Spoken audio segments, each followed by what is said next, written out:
Hey guys, so I hope you are doing well. So आज के video में हम बात करने वाले हैं 20 और क्वेश्चंस जो फ्लूइड मैकेनिक्स और मशीन्स के मैं करवा रहा हूँ एक series of questions for different examination. तो आप अगर प्रिपरेशन कर रहे हैं HPCL के लिए और SSC JEE के लिए तो मैं आपको बता दूं हमने टेस्ट सीरीज लॉन्च कर दिया HPCL के लिए। 114 रुपीज़ है हर ब्रांच का, सारे ब्रांच का आपको मिल जाएगा। बाकी टेस्ट सीरीज SSC JEE का बाय करने के लिए आप विजिट करिए toptestseries.com एंड ऑफकोर्स एक काम करिएगा, आप जस्ट लिंक जो है मैं डाल दूंगा किसका HPCL का to buy the test series, right. So you must buy the test series, link is given in the description for HPCL। बाकी कोई टेस्ट सीरीज बाय करना चाहते हैं तो टॉप टेस्ट सीरीज क्या करिए .com विजिट करिए। सो स्टार्ट करते हैं क्वेश्चन नंबर 41 से। क्या बोला गया है? The pressure dash as the depth of the liquid increases, right. Pressure dash as the depth of the liquid, depth अगर लिक्विड का इंक्रीज करते हैं तो प्रेशर क्या होगा? इंक्रीज करेगा, डिक्रीज करेगा, रिमेन्स अनचेंज रहेगा, नन ऑफ दीज रहेगा। तो हमारे को पता है, क्या पता है? P is equal to rho G H, हमारे को पता है। अगर H को इंक्रीज करेंगे तो डेफिनेटली क्या होगा? प्रेशर भी बढ़ेगा, राइट, बिकॉज दोनों क्या है? डायरेक्टली प्रोपोर्शनल है। इसका मतलब क्या होगा? आंसर क्या आ जाएगा? प्रेशर क्या करेगा? इंक्रीज करेगा। इसका क्वेश्चन नंबर 42 ये काफ़ी अच्छा क्वेश्चन है और इसमें काफ़ी लंबा चौड़ा इसका सोल्यूशन है अगर आप इसको समझना चाहें तो। और इसके आंसर को थोड़ा सा आप याद भी कर सकते हो बिकॉज ये क्वेश्चन काफ़ी बार पूछा गया डिफरेंट एग्जामिनेशन में। जो पर्टिकुलर क्वेश्चन अभी देख रहे हैं आप, SSC JEE में पूछा गया था 2018 के आसपास, राइट। तो इसमें क्या बोला गया है? Total pressure on the top of A close cylindrical vessel completely filled with liquid is directly proportional. तो क्या डायरेक्टली प्रोपोर्शनल होगा, राइट। तो यहाँ पर हमारे पास एक एक्सप्रेशन करने के बाद वॉर्टेक्स फ्लो में हमारे पास एक रिजल्ट आता है। क्या आता है? Curly P, right, curly P by curly R is equal to rho V square multiple division, right. ये हमारे पास क्या आता है? एक रिलेशन आता है, right. We got this relation और इस रिलेशन को आगे अगर हम कैलकुलेट करते हैं, राइट, मैं इसको कैलकुलेट कर दिखा देता हूँ आपको। Curly P by curly R is equal to V is equal to क्या होता है? R ओमेगा होता है, तो रो ओमेगा स्क्वायर और R बच जाएगा बिकॉज नीचे का R क्या हो जाएगा? कट जाएगा। इसको हम इस साइड भेज देंगे, कर्ली R कर देंगे, फिर हम क्या कर देंगे? इंटीग्रेशन कर देंगे। आफ्टर इंटीग्रेशन हमारे पास जो वैल्यू आएगा उसमें हम क्या करेंगे? जो हमारे पास फोर्स आएगा, फोर्स इज इक्वल टू क्या कर देंगे? प्रेशर इनटू क्या कर देंगे? चेंज इन एरिया कर देंगे। तो आगे जब इसका कैलकुलेशन करते हैं आप मुझे बताइए, अगर आपका रिक्वायरमेंट होगा मैं उसको भी किसी वीडियो में करके दिखा दूंगा बिकॉज काफ़ी लेंदी हो जाएगा कैलकुलेशन करता हूं तो मैं। तो आगे हमारे पास रिलेशन क्या निकल के आता है? जो यहाँ पर आपका टोटल प्रेशर जो है यहाँ पर, राइट, टोटल प्रेशर जो है यहाँ पर P is directly proportional to क्या होता है? R⁴ आता है, राइट। तो यहाँ पर आंसर क्या आता है? None of this. R⁴ यहाँ पर आंसर है नहीं, नन ऑफ दिस बोलते हैं। बहुत सारे लोग क्या करते हैं? गलती से स्क्वायर करते हैं, स्क्वायर आंसर इसका नहीं होगा, ये थोड़ा सा याद रखिएगा। बहुत जगह पर कुछ फॉर्मूला आप देखेंगे तो लगेगा स्क्वायर होगा, लेकिन स्क्वायर इसका आंसर नहीं है। Question number 43 the intensity of pressure at a depth H is equal to क्या होगा? हमें निकालना है। ये बड़ा सिंपल सा क्वेश्चन है, हमें पता है। क्या पता है? What we know, let me write down. Specific weight हमें पता है, specific weight is equal to क्या होता है? आपका वेट अपॉन क्या होता है? वॉल्यूम होता है, राइट। तो यहाँ पर हमारे पास क्या आ गया? Specific weight is equal to, अब यहाँ पर ध्यान दीजिएगा, हमारे को पता है जो प्रेशर होता है वो क्या होता है? हमारे पास प्रेशर होता है रो जी और H होता है, राइट। तो ध्यान देने वाली और एक बात क्या है? Specific weight is equal to हमारे पास क्या फॉर्मूला होता है आपका? रो जी भी हम लिख सकते हैं इसको बिकॉज AW क्या होता है? mg होता है। मास अपॉन वॉल्यूम क्या होता है? डेंसिटी होता है। जी को डाल दिया हमने यहाँ पर, यानी कि यहाँ पर रो जी मतलब क्या हो गया? स्पेसिफिक वेट हो गया, इसीलिए यहाँ पर घुमा के डाल दिया है क्वेश्चन को। तो स्पेसिफिक वेट मल्टीपल क्या आ जाएगा? डेप्थ आ जाएगा, यानी कि ऑप्शन क्या आ जाएगा? 1 क्या आ जाएगा? इसका करेक्ट आंसर आ जाएगा। चलिए क्वेश्चन नंबर 44 में 44 में चलते हैं। Horizontal component of force on a curved surface is equal to, क्या होगा ये हमें बताना है। देखिए जब भी इसमें ना एक लंबा चौड़ा एक्सप्लेनेशन है, मैं आपको बता देता हूँ क्या होता है, आप समझ जाइएगा। अगर इसको समझ में नहीं आता है अच्छे से, आप क्या करिए, आप बेसिक कंसेप्ट थोड़ा सा पढ़ लीजिए फ्लूइड मैकेनिक्स का, क्योंकि थोड़ा इंटर रिलेटेड चीज़ें हैं। तो इसमें एक आपको स्टेटमेंट बताऊंगा, इसको आप बस लिख लेना अगर लिखना चाहे तो। जब भी कोई कर्व सरफेस होता है, राइट, जो हाइड्रोस्टैटिक फोर्स होता है, कंपोनेंट होता है हाइड्रोस्टैटिक फोर्स का किसी भी हॉरिजॉन्टल डायरेक्शन में, वो किसके बराबर होता है आपका, जो हाइड्रोस्टैटिक फोर्स लगता है कहां पर, आपका प्लेन सरफेस पर। कौन से प्लेन होता है, वर्टिकल प्लेन सरफेस पर लगता है, राइट। और वो किस में काम करता है, आपका सेंटर ऑफ प्रेशर उस प्रोजेक्टेड प्लेन एरिया के लिए काम करता है। अगर उस डेफिनेशन को देखा जाए तो क्या आ जाएगा, किस में काम करेगा हमारा, force on vertical projection of the curve surface. इस हिसाब से क्या आ जाएगा, आंसर जो आ जाएगा इसका सी आ जाएगा। ये थोड़ा सा क्वेश्चन थोड़ा सा अंदर वाला क्वेश्चन है, बाकी जो क्वेश्चन है इतना डिफिकल्ट नहीं है, बस फिर भी अगर आप चाहें तो इसको आप स्टेटमेंट को लिख सकते हैं जो मैंने आपको बताया। 45th number, the resultant upward pressure of the fluid on an emerged body is called. देखिए यहाँ पर ना, मतलब इस क्वेश्चन में मुझे जो लगा, ये दोनों ही आंसर सही है, आप थर्स्ट और बुएंसी, बट जो आंसर कीज मैंने देखा बुएंसी दे रखा है, जबकि बुएंसी मतलब ही क्या होता है, आप थर्स्ट होता है। तो मेरे हिसाब से दोनों आंसर सही होना चाहिए, बट जो आंसर की दिया गया बुएंसी दिया गया। बुएंसी मतलब क्या हो गया, अपवर्ड फोर्स लगता है। इसलिए क्या होता है, जब हम स्विमिंग करते हैं हमें इतना हमारा वेट पता लगता नहीं है, राइट, हमें हल्का महसूस होता है। इवन अगर मान लो कोई पत्थर को पानी में उठाओ, हल्का लगेगा एज कंपेयर टू एयर में, बिकॉज ऑफ बुएंसी काम करता है, ऑफ थर्स्ट काम करता है। अब सारे मुंह जबानी वाला आंसर है, मतलब आपको याद होना चाहिए, तभी ये मतलब कोई कंसेप्चुअल नहीं है। क्या बोला गया यहाँ पर देखिएगा, metacentric height of battleship is, कितना होता है, मैं यहाँ पर बता देता हूँ आपको। जो आपका बैटलशिप होता है उसका क्या होता है, 1 मीटर टू 1.5 मीटर होता है, राइट, 1 मीटर टू 1.5 मीटर। जो ओशन में जाता है आपका, राइट, ओशन 0.3 टू 1.2 होता है। और उसके बाद रिवर क्राफ्ट जो होता है आपका, वो होता है मोर देन 3.6 मीटर होता है। ये आपका बेसिकली क्या हो गया, जो एजुकेशन पॉइंट ऑफ व्यू हमारे पास ये आंसर दिया गया है। क्वेश्चन नंबर आपके पास क्या आ गया 47, ये भी आपका डेटा आपको पता होना चाहिए। Metacentric height of selling ship is, कितना होता है मेटासेंट्रिक हाइट सेलिंग शिप का, राइट। तो आपका इसमें होता है कितना, 0.45 टू 1.25, यानी कि ऑप्शन क्या आ जाएगा, ए आ जाएगा इसका correct answer. Question number 48, metacentric height is the distance between. देखिए मेटासेंट्रिक हाइट क्या होता है मैं आपको बता देता हूँ। मान लो हमारे पास क्या है, हमारे पास कोई ऐसे एक ऑब्जेक्ट है, राइट, लेट्स से ये ऑब्जेक्ट ऐसे फ्लोट कर रहा है, मान लो ये हमारे पास क्या है, एक पॉइंट है एम जो मैंने यहाँ दे दिया, नीचे हमारे पास पॉइंट क्या है, जी है। तो मेटासेंट्रिक हाइट क्या होता है, ये जो एम और जी का डिस्टेंस है, इसको क्या बोलते हैं हम, मेटासेंट्रिक हाइट बोलते हैं। और जब यहाँ पर सेंटर ऑफ बुएंसी हो, और इस डिस्टेंस को हम क्या बोलते हैं, आपका इस डिस्टेंस को क्या बोलते हैं हम, मेटासेंट्रिक रेडियस बोलते हैं। यहाँ पर कुछ और चीजें मैं आपको बताऊंगा आगे जाके। सो एम मतलब क्या हो गया, मेटा सेंटर हो गया, जी मतलब क्या हो गया, सेंटर ऑफ ग्रेविटी। तो डिस्टेंस बिटवीन क्या आ गया, centre of gravity of the body and Meta centre. अगर उस हिसाब से देखेंगे आंसर हमारे पास क्या आता है, ऑप्शन बी क्या आता है, करेक्ट आंसर आता है।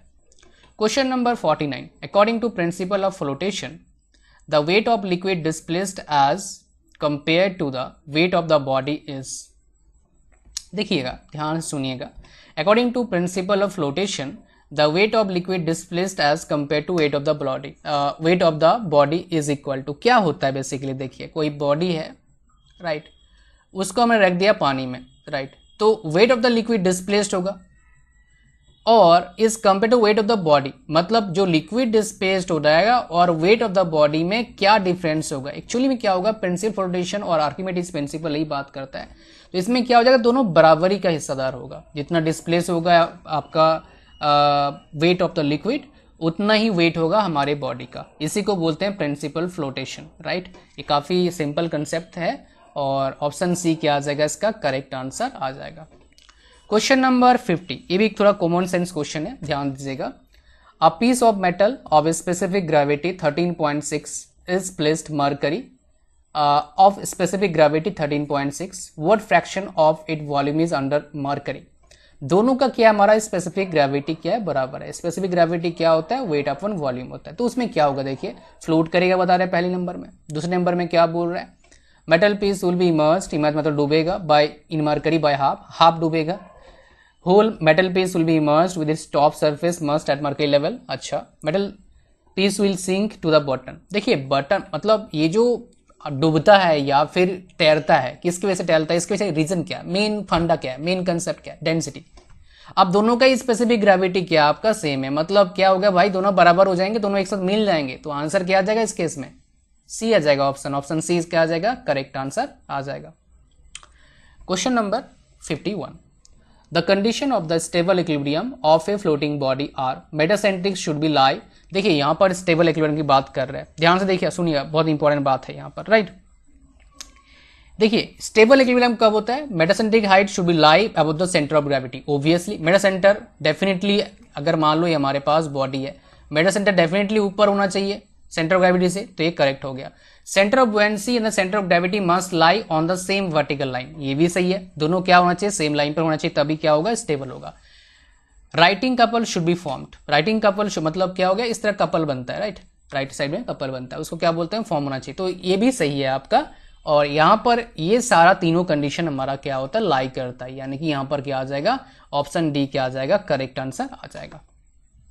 Question number 52, the point in the immersed body through which the resultant pressure of the liquid may be taken to act is known as, क्या उसको हम बोलते हैं, इसको हम बोलते हैं क्या, सेंटर ऑफ प्रेशर बोलते हैं। ये पूरा स्टेटमेंट वाला क्वेश्चन है, सेंटर ऑफ प्रेशर उसको बोलते हैं। सो गाइज 54 नंबर क्वेश्चन, ये क्वेश्चन काफी शानदार है, और इस क्वेश्चन का आंसर क्या मैं आपको बताया, तो इस क्वेश्चन का आंसर होगा 0.6।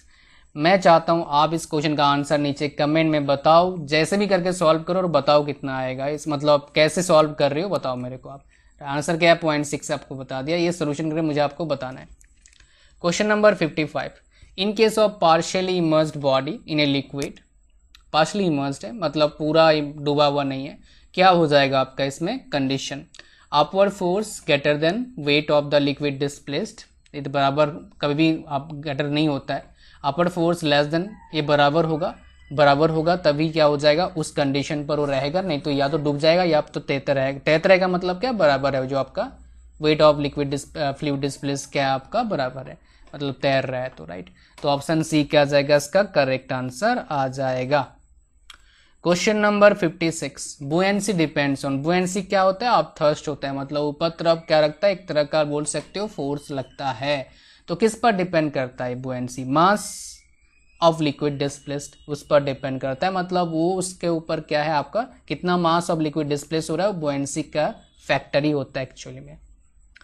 Question number 57, stability of a floating body depends on, किस पर डिपेंड करता है, again guys very important question है, मेटा सेंटर हाइट के ऊपर डिपेंड करता है, राइट, मेटा सेंटर हाइट के ऊपर डिपेंड करता है, और यहाँ पर स्टेबल तभी होता है जब मेटा सेंटर आपका, मेटासेंट्रिक रेडियस जब होता है ज़्यादा होता है मेटासेंट्रिक हाइट से, इसको ध्यान दीजिएगा, जो पॉइंट दूसरा वाला पॉइंट बताया उसको भी आप याद रख लीजिएगा, काम का है। Question number 58, a body is said to be floating when W is equal to weight of the body and FB is equal to buoyant force, right, तो कब फ्लोट करेगा, जब क्या हो जाएंगे, दोनों बराबर होंगे, मिलता जुलता क्वेश्चन है, क्वेश्चन पूछा गया था पिछले बार भी। Question number 59, a submerged body will be in stable equilibrium if the center of gravity, centre of gravity कौन से कंडीशन में होगा, तभी क्या होगा, इक्विलिब्रियम पर रहेगा। मान लो हमारे पास कोई बॉडी है, सेंटर ऑफ ग्रेविटी क्या होता है हमारे पास, G आ जाएगा, ऊपर बुएंसी आ जाएगा, ऊपर मेटासेंट्रिक हाइट आ जाएगा। जब हमारे पास क्या आता है, सेंटर ऑफ ग्रेविटी क्या होता है आपका, बिलो होता है सेंटर ऑफ बुएंसी से, उसको हम क्या, वो तब क्या होता है आपका, स्टेबल होता है। जब इस तरह केस होगा तब क्या हो जाएगा, स्टेबल होता है। तो यहाँ पर आंसर क्या आ जाएगा, below the centre of buoyancy, option ये क्या आ जाएगा इसका करेक्ट आंसर। लास्ट क्वेश्चन है numerical, a piece of metal specific gravity 7 floats in mercury of specific 17.6, I hope so it is gravity, so what fraction of volume, its volume is under mercury, कितने percentage volume इसके mercury के अंदर है। तो हमारे पास क्या आ गया, मान लो एक टब ले लेते हैं, उसमें क्या करते हैं आपका भर देते हैं सारे जो भी हमारे पास लिक्विड मटेरियल है। हमारे पास एक और ये बॉक्स ले लिया हमने, तो ये पूरा तो भर नहीं रहा है। सपोज दैट बॉक्स का V वॉल्यूम है, X ऊपर है, तो नीचे वाला हिस्सा क्या आ जाएगा हमारे पास, V माइनस X। ऐसा कर लेते हैं हम। तो हमारे को पता है, क्या पता है हमें, वेट ऑफ द बॉडी, जो बॉडी का वेट है is equal to weight of the liquid displace portion, right. जितना डिस्प्लेस पोर्शन हुआ है ये हमारा बुएंसी से आता है। तो वेट इज इक्वल टू हमारे पास क्या आ जाएगा, 7 वॉल्यूम, जस्ट अ सेकेंड, हम क्या कर देंगे इसमें, अगर लेते हैं हम इसको, तो हमारे पास कहता है specific gravity is equal to क्या होता है, अगर हम लेते हैं रो इंटू जी ले सकते हैं। वेट अगर निकालना है हमें, तो हमारे पास क्या हो सकता है, अगर स्पेसिफिक ग्रेविटी को अगर वॉल्यूम से मल्टीपल कर दिया जाए तो हमारे पास क्या जाएगा, वेट आ जाएगा। स्पेसिफिक ग्रेविटी, राइट, तो volume multiple specific gravity, right. तो इसमें वॉल्यूम मल्टीपल स्पेसिफिक ग्रेविटी यहाँ पर 7 बता रखा है, यहाँ पर इट इज 7 हियर, राइट।